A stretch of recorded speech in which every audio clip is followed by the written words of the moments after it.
დიდ შაბათს იერუსალიმის ტაძარში მადლმოსილი ცეცხლის გარდმოსვლა საკვირველი მტკიცებაა მართლმადიდებლური ეკლესიის ჭეშმარიტებისა და დიდებულებისა.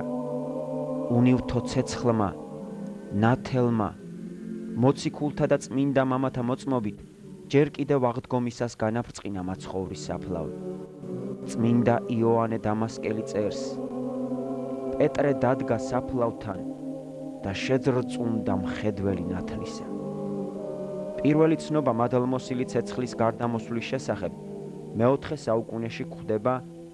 მეოთხე საუკუნეში ელენე დედოფალმა ააგებინა მაცხოვრის აღდგომის ტაძარი და იმავე წელს უფალმა მადლი გარდამოუვლინა მას. 1997 წელს საქართველოდან იერუსალიმს ღვთაებრივი ცეცხლის ჩამოსატანად გაემგზავრა მცირე ჯგუფი მეუფე დანიელის წინამწყობობით. აღდგომის წინა დღეს შაბათს, რომელსაც ეწოდება დიდი შაბათი, იერუსალიმში ქრისტეს საფლავზე ყოველწლიურად ხდება უდიდესი სასწაული. ყველას თანდასწრებით სამღვდელოება იერუსალიმის პატრიარქი შედის ქრისტეს საფლავზე, სადაც მთელია როგორც შუქი, ისე ყოველგვარი სანთელი, ყოველი კანდელი და რამოდენიმე წუთის ლოცვის შემდეგ დაახლოებით დღის პირველი საათისთვის ხდება ეს ტრადიციულად. ჩვენ ხვდებით მოწმე უდიდესი სასწაულისა, ცეცხლი თვითონ ინთება ქრისტეს საფლავზე, გარდამოდის ზეციდან ღვთაებრივი ცეცხლი და იგი, ესე იგი, კიდევ ერთხელ გვაჩვენებს იმას, რომ ღმერთის მადლი მოქმედებს, ღმერთი არტოვებს კაცობრიობას და კიდევ ერთხელ გვაძლევს ნიშანს, რომ იგი ჩვენთან არის და რომ უკეთო ადამიანი უფლის გულს გაუხსნის უფალს, გულის კარებს გაუხსნის, უფალი აუცილებლად დამკვიდრდება მასში და მოუტანს ადამიანს ბედნიერებას. ყველაფერი ამ განცდის შედეგიც, მისი მსვლელობაც და საერთოდ გვირგვინი გამოჩნდება მაშინ, როცა ჩვენ იქიდან ჩამოვართ და ჩვენ იმ მისიას შევასრულებთ, რასაც ჩვენგან დღეს ჩვენი მართლმადიდებლური ეკლესია მოითხოვს. იმედებით მივდივართ, იმედებით სავსე, რომ ეს ძალიან დიდი მოლოცვა იერუსალიმის ეს წმინდა ადგილზე, ვიცი ეს იმედია და სიმტკიცეა რწმენის სიყვარულის ღმერთისა, რომელიც ჩვენ აფხაზებს დაგვიბრუნებს.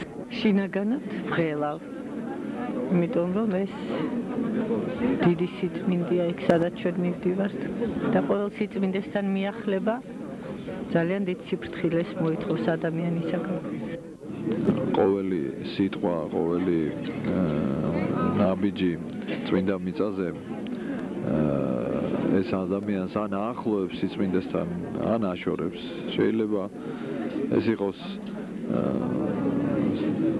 სარგებლობის მომტანი და შეიძლება იყოს რაღაც ზიანის მომტანი და ამიტომ ჩვენ ვღელავთ, რომ ეს ყოფილიყოს სარგებლობის მომტანი და ჩვენ იმედი გვაქვს, რომ ღმერთის შეწევნით და ჩვენი ეკლესიისა და ერის დიდი სიყვარულის და თანადგომით და ლოცვით მაინც ჩვენი იმედები გამართლდება და ჩვენი ლოცვა ღვთისათვის სათნო და შეწირული იქნება და მოუტანს სარგებლობას ჩვენს სამშობლოს, ჩვენ საქართველოს და ღმერთმა ინებოს, რომ ეს ასე იყოს.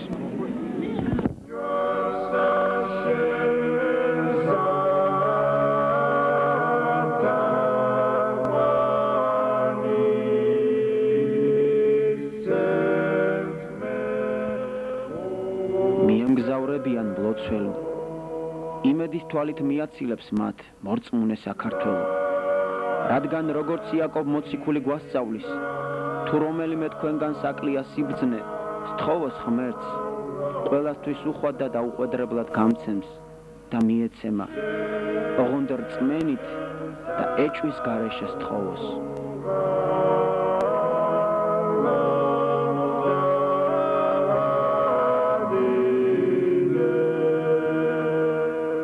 ღვთიური ცეცხლის მოლოდინში გარინდებულა საქართველო. წმენითა და იმედითა ახსავსე ეს მოლოდინი.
და სული საწმინდისათა ამინ.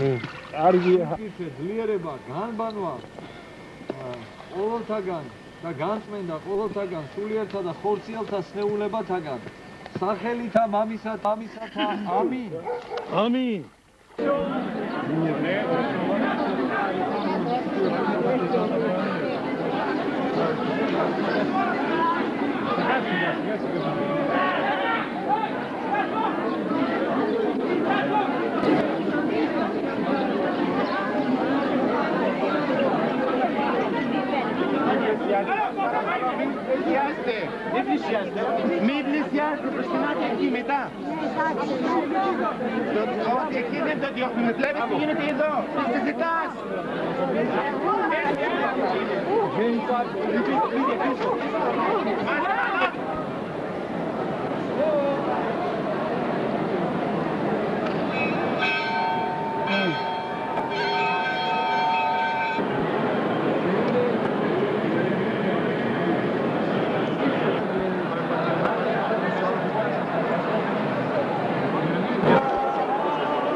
ნებისმიერ ადგილას შეიძლება ადამიანმა ღმერთთან დაამყაროს კავშირი, მაგრამ არსებობს ადგილები, სადაც ღვთის ძალა განსაკუთრებით მოქმედებს და საიდანაც ღმერთი განსაკუთრებით ისმენს ადამიანის მოცვას, ადამიანის მედრებას და აი ამ ადგილებს განსაკუთრებულად წმინდა ადგილები ჰქვია და როდესაც ადამიანი ამ ადგილიდან ლოცულობს, შეიძლება ითქვას, რომ მისი ლოცვა განსაკუთრებულად არის შესმენილი და აი ჩვენ გვინდა გაგიზიაროთ აი ჩვენი სიხარული იმის გამო, რომ აი ჩვენ როცა აქედან მივდიოდით, ჩვენ გვეში წინააღმდეგობა ქონდა და მაქსიმალურად, ესე იგი, ღვთის წყალობით, აი ჩვენ გვინდა ეს ჩვენი სიხარული თქვენ გადმოგცეთ, გაგიზიაროთ, რომ ჩვენ გაოცებული ვართ, რომ ყველა დაბრკოლება ღვთის მშობელმა, აი ჩვენ დაგვაძლევინა. ყოველ წელს აი ეს ღვთაებრივი მადლი სულისაწმინდისა ჩვენ გვეჩვენება ქრისტეს საფლავზე შაბათს დღეს. და აი ეს მადლი, რომელიც ჩვენ დავინახეთ ხილულად, აი დღეს ჩამოვიდა საქართველოში, ეს ნიშნავს, რომ ღმერთმა ეს მადლი კიდევ ერთხელ, ასე ვთქვათ, ახილვინა საქართველოს და კიდევ ერთხელ მოანიჭა საქართველოს და მე გილოცავთ ამ მადლის ჩამოგზავნებას. დიდი შთაბეჭდილება რა მოახდინა თქვენ? შთაბეჭდილება იყო, რა თქმა უნდა, ღვთაებრივი ცეცხლის გადმოსვლა მაცხოვრის საფლავზე. და მეორე ასეთივე დიდი შთაბეჭდილება იყო სინას მთაზე ჩვენი ასვლა, ღამით ავედით და განთიად იქ შეხვდით. ეს იყო საოცრება, იმიტომ რომ სწორედ ამ მთაზე იხილა მოსე მუფალი და ჩაიწერა მისგან სიწმინდე, რაც ითვლება ებრაელთა ერისთვის მაცხოვრის საფლავზე ცეცხლის გადმოსვლის აღწერა და შთაბეჭდილების გადმოცემა სიტყვით ყოვლად წარმოუდგენელია. ერთადერთი ის არის, რომ ამ დროს არც თავი გახსოვს, არაფერი არ გახსოვს და ხარ პირდაპირ ტყვეობაში და უყურებ აი ამ გაელვებას. და მე უცებ აღტყინებული ხმა ისმის, რომ დაინახავ, რომ აი იქ სანთლები აენთო, აქ აენთო სანთლები, წაეკიდა ცეცხლი და დიახ, პატრიარქს გამოაქვს, მაგრამ ხალხსაც ენთება სანთლები და ეს ალი შეგიძლია სახეზე მოისვა, არ გწვავს, ხელი გააჩეროს, თითქმის 9 საათის განმავლობაში ეს კარშკარშა დანთია და ხურვალება არა აქვს და ეს არის სასწაულზე ყველაზე დიდი სასწაული სასწაულებს შორის. იყო რაღაც სასწაული გაჩნდა ის ცისფერი ალი და მე და მამა სიმონი ერთად ვიდექით, განაწილებულები ვიყავით, ესე იგი დავკარგეთ ერთმანეთი ტაძარში და სხვა მხარეს ვიდექით, მე და მამა ერთად ვიყავით და მას მომით ხაბად მე ხეს რომ დავანთეთ. აბა სახეზე მიიდეო და წვერი არ დამწვა აბსოლუტურად. აი ეს ვიულებდი, მურიანები ქონდა, ხელები და არ წვავდა ხელს. აბსოლუტურად აი ცეცხლის სალინომ და ესეთი რაღაც სასწაული ხოდა განსაკუთრებულად ესე იგი არავები ხვდებიან ამას ყვირილით რაღაც თავისებური რიტუალი არაბი ქრისტიანების სხვათა შორის რაღაც აი საოცრად კივიან, წივიან ესე იგი თითქოს გონიათ რომ ამით მოყავთ ცეცხლი მაგრამ და არავინ არ უშლის ამათ. ვინაიდან ყველა თავისი ყოველი სული აქედით უფალს არის ფსალმოში ასეთი ის ყველას ის როგორც შეუძლია ესე ადიდებს უფალს. და იმ დროს როდესაც ეს ცეცხლი გადმოდის, როცა გაივლებას იხილავს ხალხი, მაშინ ერთი ესე იგი კიდე ისეთი დიდი ყვირილი გაისმება ტაძარში დიდი ხმაური და უცებ ჩაჩუმდება ვინაიდან ყველა მიცის რომ ეს გაივლება იყო ზეციური ცეცხლის გარდამოსვლა და მათ საფლავზე გარდამოდის პირდაპირ ცეცხლოვანი იყო ისიც რომ აი ქართველი სასულიერო პირები და აი საერონი მონაწილეობდნენ აი ამ საავლუმო ლიტურგიურ ლოცვაში და აი ქართული ლოცვა რომ გაისმა აი ამ ადგილებში. ჯვარი რომელიც მაცხოვრის ჯვარი, რომელიც მაცხოვრის შენ ესე ვთქვათ მიიღო მონაწილეობა ამ თვითმფრინავში და როგორც წესი იერუსალიმის საპატრიარქოს მთავრებს შორის არის მორიგეობა და ამ რაღაც მიზეზების გამო ვერ მოვიდნენ ეს მთავრები და ჩვენ ესე იგი მოგვეცა საშუალება რომ ეს ჯვარი გვეტანა მაცხოვრის ჯვარი ესე ვთქვათ გოლგოთაზე აგვეტანა და ესეც რაღაც მადლი იყო ჩვენი ეკლესიისათვის და ყველაზე საოცარი ის არის რომ აი იმ სიმაღლიდან აი იმ სიწმინდიდან ყველაზე კარგად გამოჩნდა ჩვენი შესაძლებლობა და საერთოდ საქართველოს ხვალინდელი დღე და საერთოდ ქართველი კაცის და ქართველი ხასიათი რომელსაც ძალიან მეტი მოეთხოვება მეტი მიცემულიც აქვს და მეტიც შეუძლია რომ გააკეთოს და მან არ უნდა დაიშოროს არანაირი ძალა, არანაირი ენერგია. იგი დაუღალავი უნდა იყოს რამეს თუ მას ეს შეუძლია.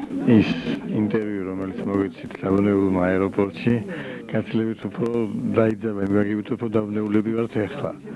თქვათ ჩვენს თავზე, ასე თქვათ მოხდა გადახვდა უამრავი ამბავი, ესე თქვათ დაზღებული უდაბნოს ბედუინებიდან დამთავრებული, იგი ცივილიზებული 21 საუკუნის მიჯნაზე მიმდგარი იერუსალიმის ასე თქვათ ცხოველ უბნებში ესე თქვათ არაბებთან ურთიერთობა. შეუძლებელია გაუზიარო ადამიანს და სიტყვებით გამოთქვა ის დიდი სიხარული და ის დიდი აღთქმულება რაც მინდა მიწას მოაქვს შენთვის. ესე რომ მე ერთადერთი რაც მინდა ვუსურვო ყველას, ყველა ქართველს, ყველა ქრისტიანს, რომ ყველა მალე გახდეს ღირსი წმინდა მიწაზე ჩასვლისა, მაცხოვრის საფლავის მოლოცვის და სხვადასხვა წმინდა ადგილების ხილვის. ორობამ თავისი მისია შეასრულა და ეს მადლი ღვთაებრივი ცეცხლის ეს მადლი გამოგზავნდა საქართველოში და ალბათ ეს უკვე გაიშლება და მიმოეფინება მთელს ჩვენს ქვეყანას. ჩვენი ერი ძალიან ახლოს მივიდა უფალთან წმინდა მიწაზე ყოფნით და ამიტომ ჩვენ ვფიქრობთ რომ უფალის თან ეს სიახლოვე დააჩქარებს ჩვენს აღორძინებას და ჩვენს გამთლიანებას.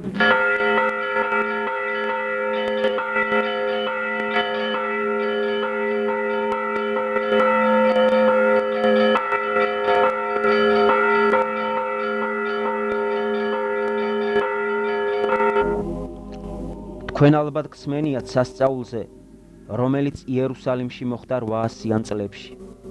როდესაც არამართლმადიდებლებმა იმ პრეტენზიით, რომ თვითონ მიეღოთ ცეცხლი, ინებეს არ დაეშვათ მართლმადიდებლები ტაძარში და პატრიარქი არ მიუშვეს ეკვდერთან. მათ მცველები დაუყენეს ტაძარს, ხოლო მართლმადიდებელი პატრიარქი მრევლით ურთ გარეთით გადაცრემლით ლოცულობდა. და აი, იმ დროს, როდესაც არა მართლმადიდებელნი ელოდნენ ცეცხლის გარდმოსვლას, გარეთ, იქ სადაც მართლმადიდებლები იდგნენ, ქვის სვეტისაგან ძლიერად გამოიტყორცნა მადლმოსილი ცეცხლი, რომელიც ყველამ აიტაცა. ერთმა თურქმა ოფიცერმა, სახელად ანვარმა, რომელიც თავის ჯარისკაცებთან ერთად სადარაჯოზე იდგა მახლობელი შენობის ზედა სართულზე, ცეცხლის გარდმოსვლა რომ იხილა, გადმოეშვა მარმარილოს ფილებზე ტაძრის შესასვლელის წინ და შესძახა: "ძლიერ არის ღმერთი ქრისტიანეთა, მე ქრისტიანი ვარ." ქვის იატაკზე დაცემისას ანვარს არაფერი დაშავებია, ხოლო მისი ფეხის კვალი დღემდე შემოინახეს ქვის ფილებმა. თურქებმა თავი მოკვეთეს ანვარს, ტანი კი დაწვეს. მოწამის ფერფლი, რომელმაც სისხლით მიიღო წმინდა ნათლისღება, დაცულია ერთ-ერთ მონასტერში. ღვთაებრივი ცეცხლის ძალა და მადლი შეეწიოს სრულიად საქართველოს.